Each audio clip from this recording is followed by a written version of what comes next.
Just because there's not necessarily a job description on a career website for a company that you're interested in doesn't necessarily mean that that career doesn't exist. You have to make it exist.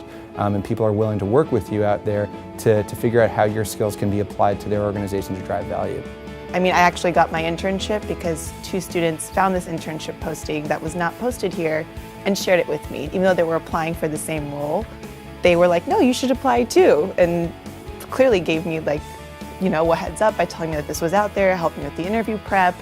And I think that's something that you can't really find at most places. And I think it just adds to what you can pull away from the career office and from the club. The more that you can find out about the day-to-day functionality, the minute-to-minute life of the people and the positions that you're recruiting for, the more informed you will be. So I would just encourage anyone to just do that research as much as possible before you get to school and as early as possible once you get to school. I knew I wanted to get into entertainment, but I wasn't entirely sure where. I have a finance background, so I thought I would stay on finance, maybe doing corporate finance in an entertainment studio. But as I got here and I actually spoke to a couple of alumni who made me change my mind.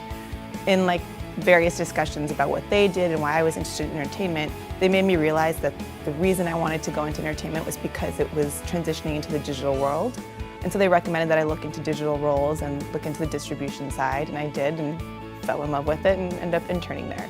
All the conversations I've had and really all the informationals I've had through recruiting, to me that's the most valuable part of the first semester, is just having the ability to call somebody in the Stern network and say, hey, I'm a first-year MBA, can you tell me about what you want to do? Can we grab a coffee or talk on the phone?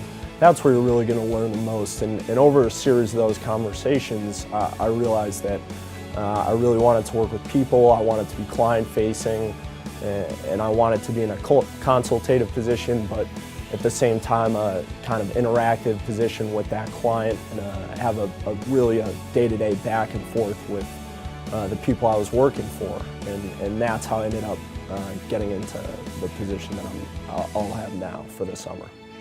But they're out there, the coolest opportunities, because they're the ones you have to hound down and really pick up the phone, write an email, be persistent, be determined, just to get face time with them. Because at the end of the day, those are the coolest opportunities that are out there in the market, and they exist.